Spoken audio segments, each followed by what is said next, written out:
اعوذ باللہ من الشیطان الرجیم بسم اللہ الرحمن الرحیم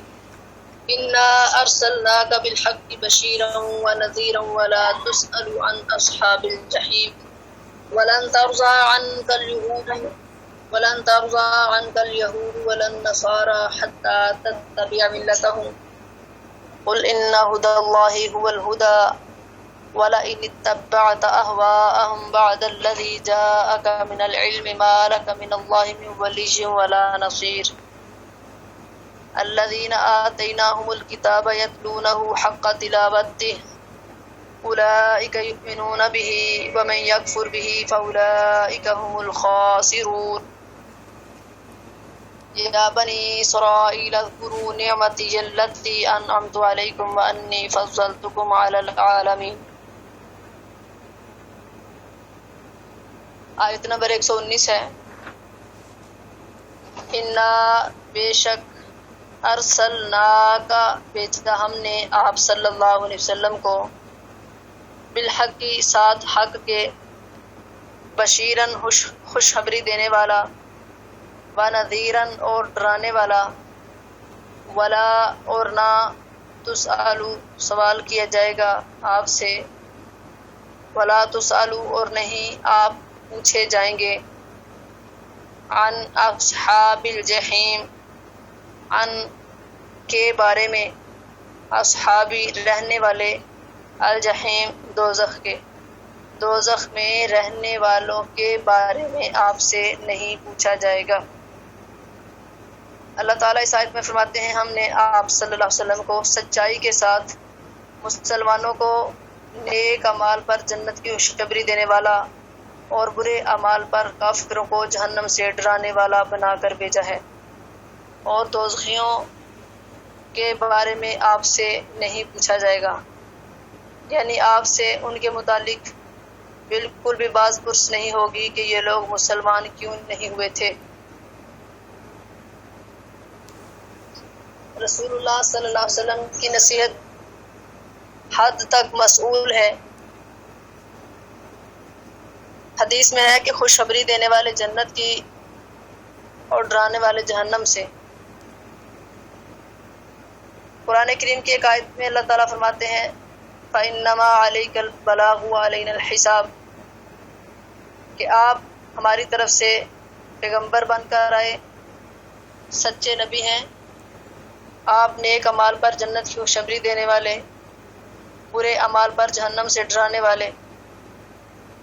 وَلَا تُسْأَلُ عَنْ أَصْحَابِ الْجَحِيمِ آپ سے جہنمیوں کے بارے میں نہیں پوچھا جائے گا۔ فَإِنَّمَا عَلَيْكَ الْبَلَاغُ وَعَلَيْنَا الْحِسَابُ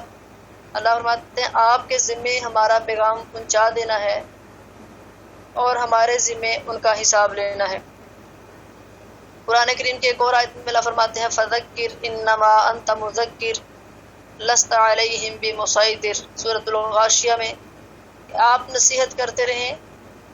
آپ تو صرف نصیحت کرنے والے ہیں، آپ ان پر کوئی داروغہ نہیں ہے۔ آپ کا کام ہمارے دین کی تبلیغ کرنا، ہمارا پیغام لوگوں تک پہنچا دینا۔ اگر کوئی اس کو نہ مانے، اس پر عمل نہ کرے اور کافر رہ کر زندگی بسر کرے، کفر کی حالت میں ہی اس کو موت آ جائے اور وہ جہنم میں چلا جائے، تو آپ سے نہیں پوچھا جائے گا کہ یہ کوئی جہنم میں کیوں گئے ہیں۔ اور قرآن کریم کے ایک اور مقام پر سورہ قاف میں اللہ فرماتے ہیں نحن اعلم بما یقولون ہم ان کی باتیں بخوبی جانتے ہیں، آپ ان پر زبردستی کرنے والے نہیں ہیں۔ آپ قرآن کی نصیحتیں انہیں سناتے رہیے، اور جو قیامت سے ڈرتے ہیں اسی مضمون کے بارے میں آپ ان کو ڈراتے رہیں، جہنم سے عذاب سے ڈراتے رہیں، قرآن کے ذریعے سے ان کو نصیحت کرتے رہیں۔ مسند احمد میں حدیث ہے کہ حضرت عبداللہ بن عمر بن عاص رضی اللہ عنہ سے حضرت عطا بن یسار رحمۃ اللہ علیہ نے پوچھا کہ رسول اللہ صلی اللہ علیہ وسلم کی صفت و ثنا تورات میں کیا ہے؟ تورات میں رسول اللہ صلی اللہ علیہ وسلم کی کیا صفات ہیں؟ تو انہوں نے فرمایا ہاں اللہ کی قسم، جو صفتیں آپ صلی اللہ علیہ وسلم کی قرآن میں ہیں وہی تورات میں بھی ہے۔ تورات میں بھی ہے اے نبی صلی اللہ علیہ وسلم، ہم نے آپ کو گواہ بنا کر بھیجا، خوشخبریاں دینے والا بنا کر بھیجا، ہم نے آپ کو ڈرانے والا بنا کر بھیجا۔ یہ بخاری شریف کی روایت ہے، اور تورات کے الفاظ دہرائے جا رہے ہیں۔ یہ تورات میں نبی صلی اللہ علیہ وسلم کی صفات ہیں۔ اور فرمایا کہ آپ جہنم سے ڈرانے والے اور ان پڑھوں کا بچاؤ بنا کر ہم نے آپ کو بھیجا ہے، ان پڑھوں کا بچاؤ کرنے والا۔ اور تورات کے اندر نبی صلی اللہ علیہ وسلم کی ایک یہ بھی صفت ہے کہ اے میرے پیغمبر تو میرا بندہ ہے۔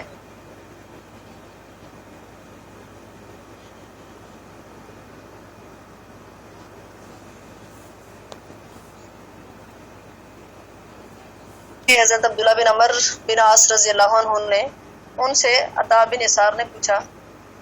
کہ رسول اللہ صلی اللہ علیہ وسلم کی صفت و ثنا تورات میں کیا ہے؟ تو انہوں نے فرمایا کہ ہاں، اللہ کی قسم جو صفتیں رسول اللہ صلی اللہ علیہ وسلم کی قرآن کریم کے اندر ہے وہی تورات میں ہے۔ تورات میں بھی لکھا ہے کہ اللہ کے نبی صلی اللہ علیہ وسلم ہم نے تجھے گواہ بنا کر بھیجا، نیک اعمال پر جنت کی خوشخبریاں سنانے والا بنا کر بھیجا، برے اعمال پر جہنم سے ڈرانے والا بنا کر بھیجا، اور ان پڑھوں کا بچاؤ کرنے والا بنا کر بھیجا، اور تو میرا بندہ ہے اور میرا رسول ہے۔ یہ تورات میں نبی صلی اللہ علیہ وسلم کی صفات بیان ہو رہی ہیں۔ میں نے تیرا نام متوکل رکھا ہے، نہ تو بد زبان ہے، نہ سخت گو ہے، نہ بد خلق ہے، نہ بازاروں میں شور و غل کرنے والا ہے، نہ تو برائی کے بدلے برائی کرنے والا ہے، بلکہ معاف کرنے والا اور درگزر کرنے والا ہے۔ اللہ تعالیٰ انہیں دنیا سے نہیں اٹھائے گا۔ یہ تورات میں نبی صلی اللہ علیہ وسلم کی صفات بیان ہو رہی ہیں کہ اللہ اپنے اس پیغمبر کو دنیا سے اس وقت تک نہیں اٹھائے گا جب تک کہ ٹیڑھے دین کو ان کی وجہ سے بالکل درست اور ٹھیک نہ کر دیں، اور لوگ لا الہ الا اللہ کا اقرار نہ کر لیں، اور ان کی اندھی آنکھیں کھل نہ جائیں، اور ان کے بہرے کان سننے نہ لگ جائیں، اور ان کے زنگ آلود دل صاف نہ ہو جائیں۔ یہ بخاری شریف میں وہ بیان کیا جا رہا ہے، حدیث بخاری شریف کی ہے، اور اس میں یہ بتایا جا رہا ہے کہ تورات میں نبی کریم صلی اللہ علیہ وسلم کی یہ صفات تھیں۔ اور اس روایت کے بعد مزید یہ ہے، کہتے ہیں کہ عمر بن یسار سے حضرت عبداللہ بن عمر بن عاص سے عطا بن یسار نے پوچھا تھا، تو یہ کہتے ہیں کہ میں نے مزید جا کر پھر حضرت کعب احبار سے یہی سوال کیا رضی اللہ عنہ سے، تو انہوں نے بھی ٹھیک یہی جواب دیا، کیونکہ وہ بھی یہودی علماء میں سے تھے، بعد میں مسلمان ہو گئے تھے، تو انہوں نے بھی کہا کہ ہماری تورات میں نبی صلی اللہ علیہ وسلم کے بارے میں یہ صفات ہیں۔ آگے اللہ تعالیٰ فرماتے ہیں وَلَن تَرْضَى، اور ہرگز نہیں راضی ہوں گے، ان کا آپ صلی اللہ علیہ وسلم سے، ان کا تجھ سے، اللہ کہہ رہے ہیں کہ میرے پیغمبر تجھ سے کبھی بھی راضی نہیں ہوں گے، الیہود یہودی، ولن نصارا، اور نہ ہی نصرانی، حتی یہاں تک کہ تتبع آپ پیروی کریں، ملتہم ان کے دین کی، قل فرما دیجئے اے پیغمبر صلی اللہ علیہ وسلم، انا بے شک ہدی اللہ، ہدایت اللہ تعالیٰ کی،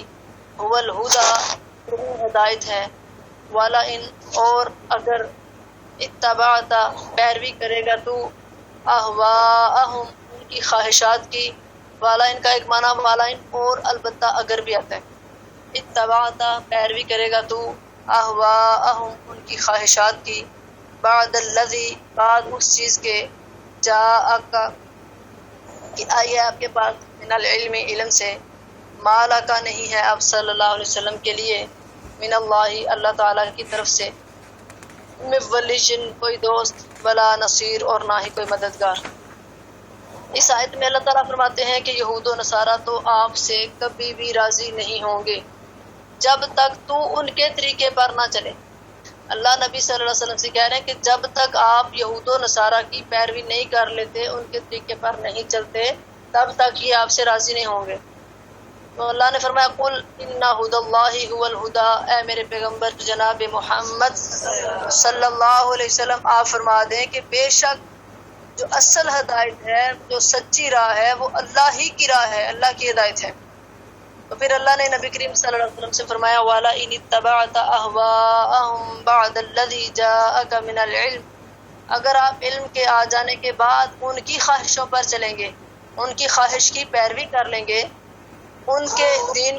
اختیار کر لیں گے مالک من اللہ من ولی ولا نصیر، تو اللہ سے آپ کا کوئی حمایتی اور کوئی بچانے والا نہیں ہے۔ اس آیت میں سخت وعید اور تحدید ہے، یعنی سخت قسم کا ڈرایا گیا ہے اور دھمکی دی گئی ہے کہ یہود و نصارہ کو خوش کرنے کے لیے اگر تم نے اپنے مشن کو چھوڑ دیا تو سمجھ لو کہ بس تمہارے لیے کوئی جائے پناہ نہیں ہوگی۔ جس انسان نے اہل کتاب کو خوش کرنے کے لیے اپنے دین کو پس پشت ڈال دیا، اس کے لیے فلاح کا کوئی دروازہ کھلا نہیں رہے گا۔ اس آیت کے مخاطب کو حضرت محمد صلی اللہ علیہ وسلم ہیں، مگر پوری امت کے اہل علم حضرات کو ہدایت دی جا رہی ہے کہ وہ اہل بدعت اور پیروان مذاہب باطلہ کے پاس ان کی خاطر کے لیے سنت کی پیروی میں کسی قسم کی مداہنت سے کام نہ لیں۔ اگر ایسا کریں گے تو اللہ تعالیٰ کے عذاب سے ان کو کوئی بھی بچانے والا نہیں ہوگا۔ دین حق کا باطل سے سمجھوتا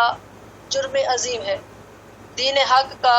باطل سے سمجھوتا، باطل سے دبنا نہیں، سمجھوتا نہیں کرنا، ان کی نہیں ماننی، یہ جرم عظیم ہے۔ اس آیت کا مطلب یہ ہے کہ یہ لوگ آپ سے ہرگز راضی نہیں ہوں گے، لہٰذا تو بھی انہیں چھوڑ دے اور رب کی رضا کے پیچھے لگ جا۔ تو نے انہیں دعوت رسالت پہنچا دی ہے۔ دین حق وہی ہے جو اللہ نے آپ کو دیا ہے، فرمایا قل ان ھدی اللہ ھو الھدی، دین حق وہی ہے جو اللہ نے آپ کو عطا کیا ہے، تو اسی پر جم جا۔ حدیث شریف میں ہے نبی کریم صلی اللہ علیہ وسلم نے فرمایا کہ میری امت کی ایک جماعت حق پر جم کر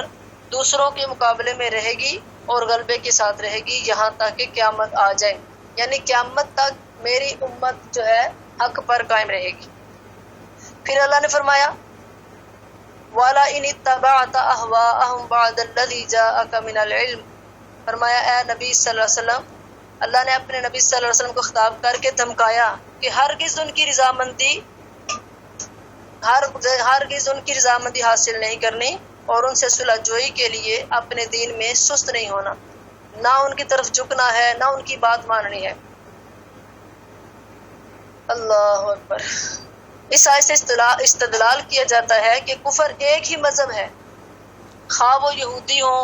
نصرانی ہو یا کوئی اور ہو، مجوسی ہو، اس لیے کہ ملت کا لفظ یہاں مفرد ہی رکھا گیا ہے۔ والا ان اتبعت اہواءہم، جو اللہ نے فرمایا نا کہ اگر آپ ان کی خواہشات کی پیروی کریں، اور پیچھے فرمایا حتیٰ تتبع ملتہم، یہ آپ کے ساتھ اس وقت تک راضی نہیں ہوں گے جب تک آپ ان کی ملت کی پیروی نہیں کریں گے۔ اب دیکھیں ملت یہودیوں اور عیسائیوں کی بات ہو رہی ہے، ملت واحد کہا گیا، یعنی جب تک آپ ان کے دین کی جو مفرد ہے۔ اور جگہ فرمایا لکم دینکم ولی دین، میرے لیے میرا دین ہے، تمہارے لیے تمہارا دین ہے۔ مشرکین نے کہا کہ اللہ کے نبی صلی اللہ علیہ وسلم ہم ایسا کیوں نہ کریں کہ جھگڑے ختم ہو جائیں، آپ کچھ ہمارے رب کی پوجا، اپنے رب کی پوجا کر لیا کریں، کچھ ہمارے بتوں کی، اور کبھی ہم آپ کے رب کی پوجا کر لیں، کبھی اپنے بتوں کی، نہ آپ ہمیں کچھ کہیں نہ ہم آپ کو کچھ کہیں، لڑائیاں جھگڑے ختم ہو جائیں۔ تو اللہ تعالیٰ نے قرآن کریم کی سورۃ الکافرون نازل کر کے فرمایا قل یا ایھا الکافرون لا اعبد ما تعبدون، اے کافرو جن کی تم عبادت کرتے ہو میں ان کی عبادت کرنے والا نہیں، اور جس رب کی میں عبادت کرتا ہوں تم اس کی عبادت کرنے والے نہیں۔ پھر آخر میں فرمایا لکم دینکم ولی دین، میرے لیے میرا دین ہے، تمہارے لیے تمہارا دین ہے۔ تو دیکھنے میں یہودیوں کا دین الگ، عیسائیوں کا الگ، مجوسیوں کا الگ ہے، مشرکین کا الگ، لیکن ادھر ملت کو مفرد رکھا گیا۔ مطلب یہ ہے کہ جہالت کے اندھیرے تو بہت زیادہ ہیں، لیکن سب کا طریقہ کار مذہب ایک ہے، یعنی سارے مشرک ہیں اور اللہ کو نہ ماننے والے۔ تو بہرحال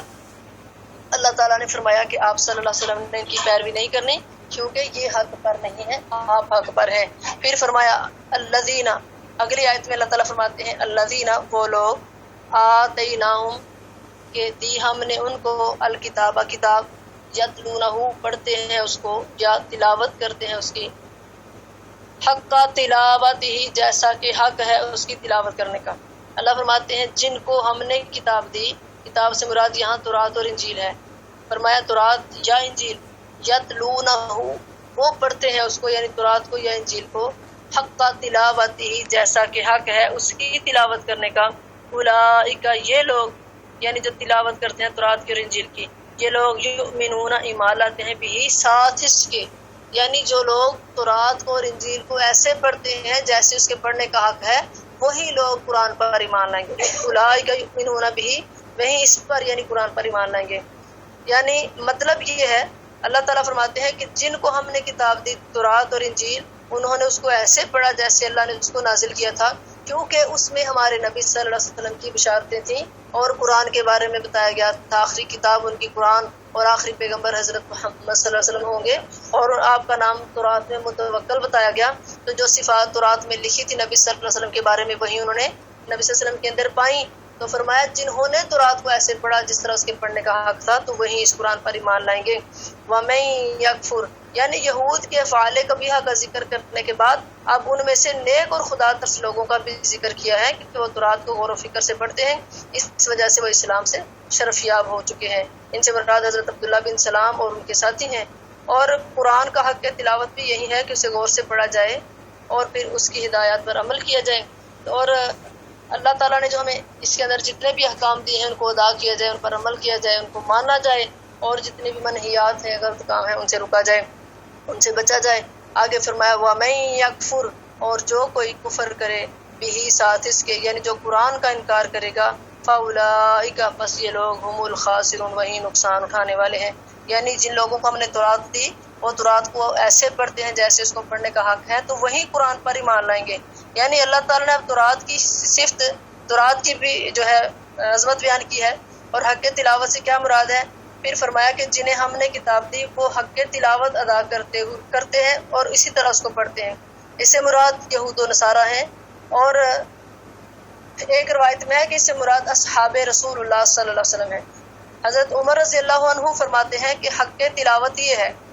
قرآن کا حق یہ ہے اس کی تلاوت کرنے کا کہ جنت کے ذکر کے وقت جنت کا سوال کیا جائے، اور جب جہنم کا ذکر آئے تلاوت کرتے ہوئے تو اس وقت اس سے پناہ مانگی جائے. حضرت عبداللہ بن مسعود رضی اللہ عنہ بیان کرتے ہیں کہ حلال اور حرام کو جاننا، حرام اور حلال کو جاننا، کلمات کو ان کی جگہ پر رکھنا، ان میں کسی قسم کی تبدیلی اور تغیر نہ کرنا، یہ سارا کچھ تلاوت کا حق ادا کرنا ہے. امام حسن بصری رحمۃ اللہ علیہ فرماتے ہیں کہ کھلی آیتوں پر عمل کرنا، یعنی جو اللہ نے واضح احکام دیے ہیں ان پر عمل کرنا، متشابہ آیتوں پر ایمان لانا، مشکلات کو علماء کے سامنے پیش کرنا، حق تلاوت کے ساتھ پڑھنا ہے. اور حضرت ابن عباس رضی اللہ عنہ فرماتے ہیں کہ اس کا مطلب حق اتباع بجا لانا ہے.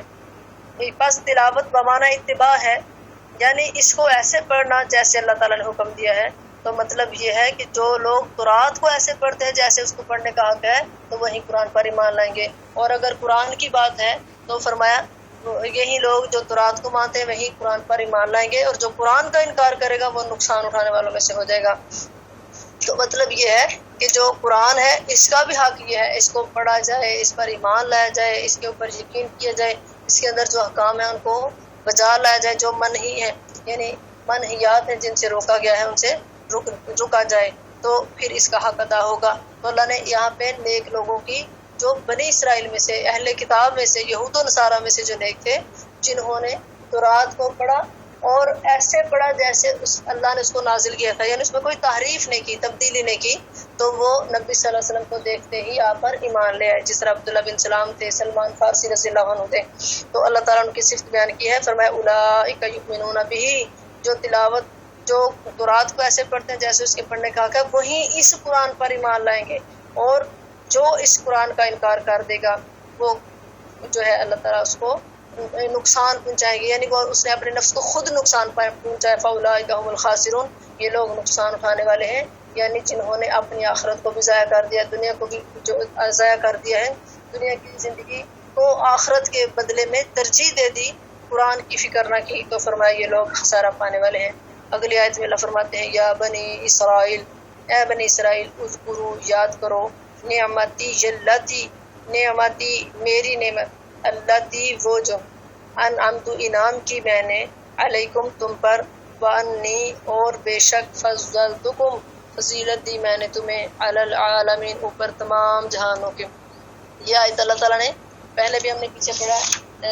جو ہے بنی اسرائیل کے بارے میں اللہ تعالیٰ نے نازل فرمائی کہ ہم نے تمہیں جو ہے تمہارے اوپر تمہیں فضیلت دی، بزرگی دی، تمہارے اوپر انعام کیا تمام جہانوں پر. تو پہلے بھی اس جیسی آیت سورت کے شروع میں گزر چکی ہے، یعنی 5 رکوع میں،